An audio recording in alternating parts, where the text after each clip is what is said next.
I never thought the day would come that I'd pick an ROG Strix gaming monitor over an Asus TUF when it comes to the budget side of things. I mean, most of the time, the Asus TUF lineup offers an overall better value over the ROG Strix lineup when it comes to gaming monitors, because they basically share all the bare essentials and key features without the extra bells and whistles while being significantly more affordable. But the introduction of the ROG Strix XG27ACS changes everything. It's probably the best bang for the buck gaming monitor right now. For context, here in the Philippines, you can get the Asus TUF VG27AQ3A for about 16,446 Philippine pesos and the ROG Strix XG27ACS for about 17,954 Philippine pesos and sometimes even lower depending on the store. Their specifications are almost identical, at least for the main specifications. Both offer a 27-inch IPS display with up to 180Hz refresh rate and 1 milliseconds GTG response time, and both support ALMB sync. But the ROG Strix XG27ACS, of course, being on the Strix lineup, is better in terms of overall features. It has a better support bar in base with more adjustment options. It is more color accurate, well, at least on the spec sheet, and is significantly brighter with up to 350 nits over the 250 nits of the Asus TUF VG27AQ3A. And probably the most significant difference here is that the ROG Strix XG27ACS has a USB Type-C port that supports DisplayPort and power delivery, albeit limited to 7.5 watts, but still, this will allow you to connect your laptop using a single cable. And for that price difference, I'll definitely go with the ROG Strix XG27ACS. If you want to learn more, well, let's talk more about it. Let's get into it. As always, honest disclaimer, this video is not paid, but ROG did send the ROG Strix XG27ACS for me to review. And for full transparency, this is just a loaner unit, so I won't get to keep it. ROG will not review this video prior to release, and we'll see this at the same time as you do. Now, the ROG Strix XG27ACS came in a sustainable box with some of its key features on the side. It offers the same unboxing experience, but with an easier to recycle box. Inside the box, we have the panel itself, sandwiched between two massive styrofoam, and the rest of the package contents. We have the usual Asus VIP member notice, a set of ROG stickers, a quick start guide, and a pouch that houses the cables. So we have a power cable, a DisplayPort cable, and that's about it. No HDMI cable included. Next, we have the base, made out of a combination of hard plastic and metal, and the support bar, which is also made with the same materials. The build quality, as expected, is pretty solid. Now, assembling the support bar and base couldn't get any easier than this. All you have to do is line up the support bar and snap it in place like so. And you can also remove it with just a press of a button. By the way, this monitor also supports 100 by 100mm VESA mounting option. Next, attach the base to the support bar like so, and tighten it either using just your hand or a screwdriver. As you can tell, the ROG Strix XG27ACS looks clean and minimal, at least in front. So we have a typical anti-glare finish here, and I'll put the dimensions on the screen for your reference.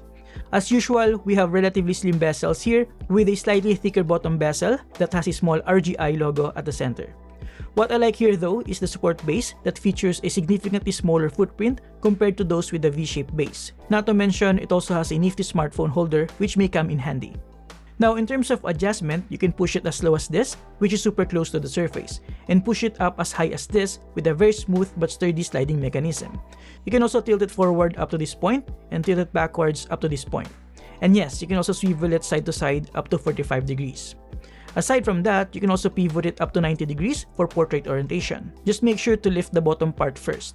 Honestly, the support bar and base alone justify this monitor as a better option compared to the Asus TUF VG27AQ3A, especially if you don't want to spend extra money on a monitor arm. Now, looking at the back, we have a familiar but streamlined ROG Strix design here. Up top, we have some ventilations as well as at the bottom. Then here, we have a super easy to use 5-way joystick and 4 tactile buttons for the OSD control.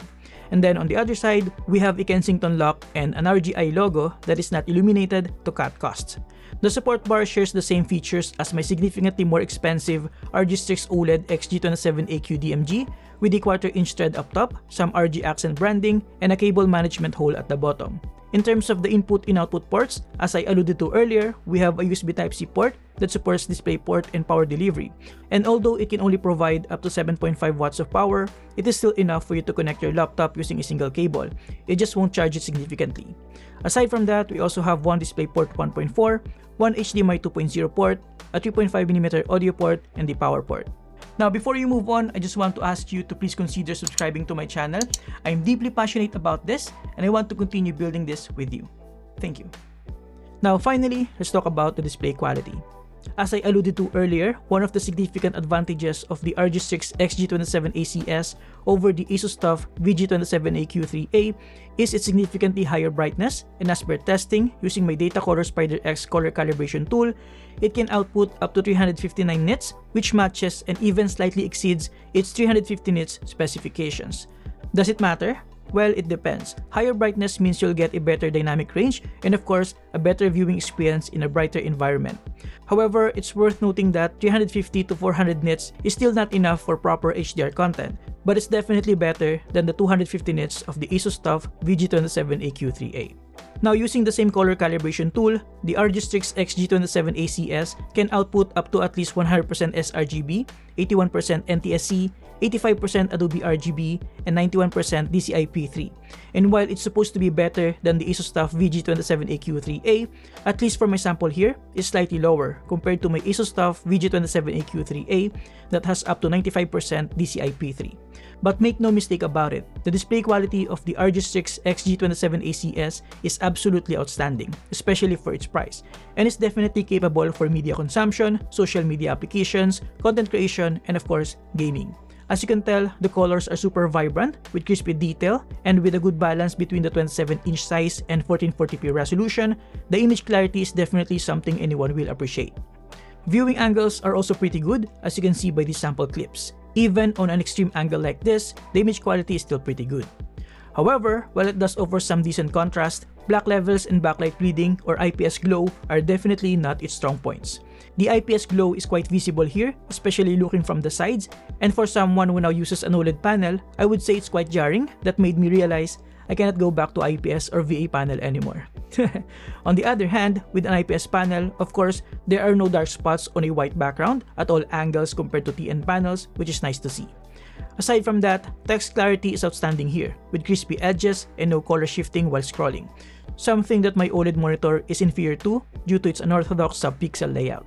Now, another good thing about these modern ASUS and ROG monitors is the fact that their advertised maximum refresh rate is now native, meaning they don't have to overclock the panel, which might result in some unwanted artifacts. The ROG Strix XG27ACS also supports 10-bit color depth, which is a must for content creators and video editors, and is G-Sync compatible, which is nice to have for gaming. And speaking of gaming, let's talk about its gaming capabilities. Again, its gaming features include a native 1440p resolution with up to 180Hz refresh rate and 1 milliseconds GTG or gray-to-gray response time. It also supports a variable refresh rate, variable overdrive up to 10 different levels, eLMB, and eLMB sync. Now, as I always say, high refresh rate and response time go hand in hand when it comes to minimizing ghosting. The faster the refresh rate and response times are, the less ghosting you'll notice in the game. Partner that with something like the eLMB or eLMB sync, you'll get even better ghosting reduction.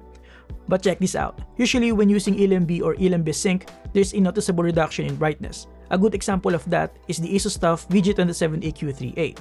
However, as you can see here, the difference in brightness across the board is not that significant even with the eLMB only option. And as you can also observe, image quality is noticeably better using the eLMB sync feature.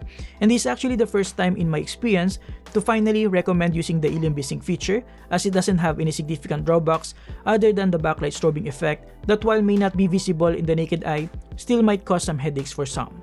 You can tweak around the settings when it comes to the variable overdrive levels and eLMB level and position, but in my opinion, the default settings are already pretty good.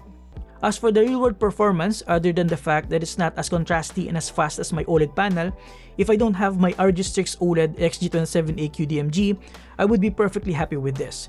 The image quality is superb, ghosting at least for the naked eye is barely noticeable, and the overall responsiveness of the monitor, especially for a fast-paced FPS game like Valorant, is very good. The only thing that this monitor lacks that other gaming monitors in the same price range has is proper HDR support and probably a more refined IPS glow so that you can immerse yourself more when watching movies. Now, before we head to our conclusion, let's take a quick look at the OSD settings. It's essentially the same settings we've all been familiar with ASUS and ROG monitors. We have gaming features like variable overdrive, variable refresh rate, eLMB settings, Game Plus for gaming-centric features, Game Visual for different display presets, and Shadow Boost for darker games. Under image, we have the typical brightness, contrast, and other image settings. And under color, we have 3 different color spaces and other color related settings. Of course, we have input select, which by the way is very fast when capturing input signals from different sources. And of course, my favorite for quick settings and system setup for all the other miscellaneous settings. And as you can tell, it supports 10-bit color depth with full color range. Overall, to conclude, for the price of around 17,000 Philippine pesos, it's super easy for me to recommend this gaming monitor to anyone who prioritizes gaming features over media consumption. Everything it has to offer in terms of its gaming capabilities is superb for its price, including the Elim Bisync feature that I'm usually not a fan of. It's still good for media consumption and content creation, but the IPS glow and black levels could have been better. It's still a better overall value though to other similarly priced gaming monitors, so I'll definitely pick this one if I had to choose. And there you have it guys, thank you for watching. Huge thanks to RG for sending this in. Again, this video is not paid and I only borrowed this from them for this review. They will not see this video or the script prior to release. If you're interested in getting this monitor, please consider using my affiliate link below to help me sustain this channel. Now, if you're looking for one of the best OLED gaming monitors out in the market right now, look no further at the world's first glossy WOLED monitor with the ROG Strix XG27ACS DMG that I've been talking about the entire video. You can watch my review of it by clicking this. Thank you for watching, subscribe if you appreciate this video, and see you next time. Have a great day guys, you're awesome.